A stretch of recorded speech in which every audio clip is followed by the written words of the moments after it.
All right, let's dive right in.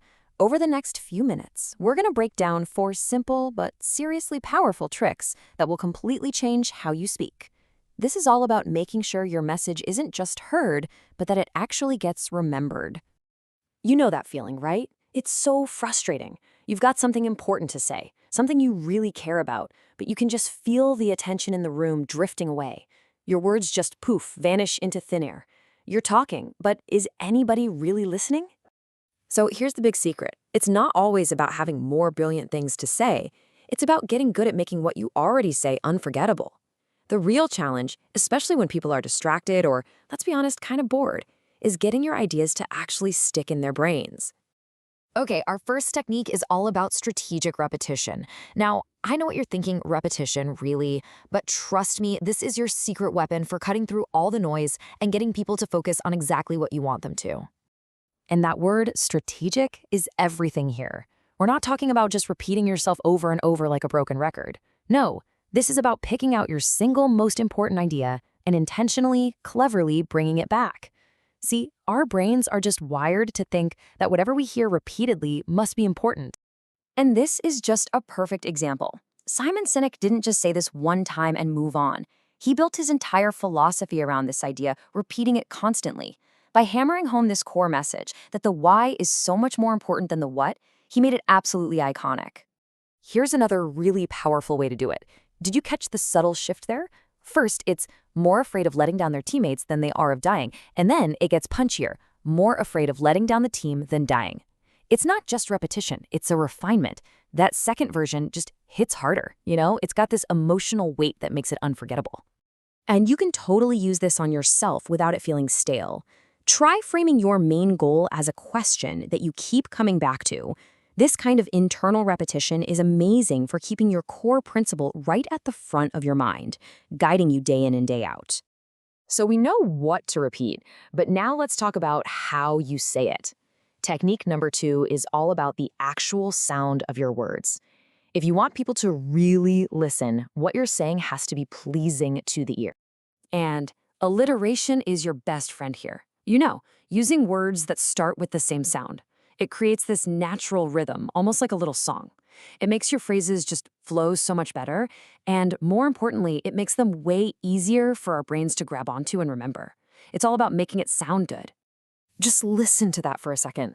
The F sound in forgive and forget, it creates this powerful, balanced rhythm. It has a beat to it that just makes it stick.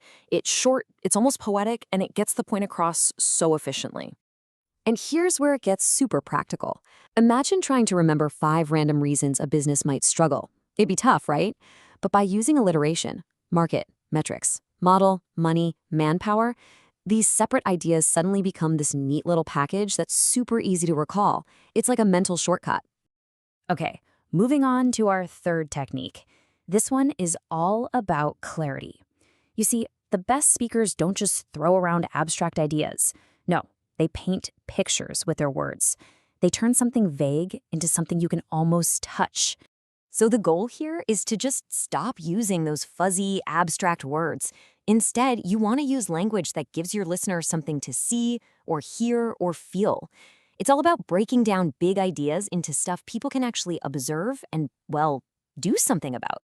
I mean, just look at this example. You don't listen to me. What do you even do with that? It's just a vague complaint. But look at the right side. Don't interrupt. Nod when they speak. Repeat their words back. Now those are specific things you can actually do. It completely transforms the problem from an accusation into a clear, actionable solution. And here's a little 3-step process you can use anytime you run into a vague term, like, say, anxiety. First, what does that word actually mean to you? Second, what specific thing did you observe that made you feel that way? And third, what concrete action can you take to change it? See? It turns a big, scary feeling into a problem you can actually solve. And that brings us to our final technique, harnessing the power of contrast. Sometimes the absolute best way to make your idea shine is to first show everyone what it's not. By setting up an opposite, you create this dramatic backdrop that makes your main point just pop. Simon Sinek is a master at this when he talks about Apple's marketing. First, he sets the stage. He shows us the standard, boring, uninspired way that most companies talk about what they do. And yeah, this is what that sounds like. It's logical, sure, but it's totally uninspiring, isn't it? It's just a list of features. There's no passion, no belief, no why. It's the status quo that he's about to completely blow up. So, now that he's established that bland, boring baseline, watch what happens when he flips the entire script.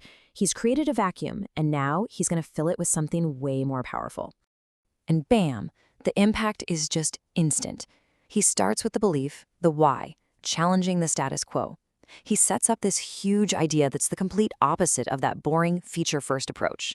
The computers, they're almost an afterthought. They're just the proof of the belief. And that contrast is what makes the message so incredibly powerful. So there you have it, 4 really powerful techniques you can start using literally today. Think of this as your new toolkit for making sure what you say actually matters. So let's do a quick recap. First, repeat your key idea to really drive it home. Second, use the sound of your speech, things like alliteration, to make it rhythmic and memorable. Third, go from vague to vivid, be specific and actionable.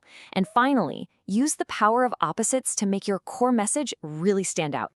Look, at the end of the day, all these tools are about honoring the fact that your ideas are important. You have valuable things to say. So the only question left is, how are you going to use these techniques to make sure your message doesn't just get heard, but that it truly, truly sticks?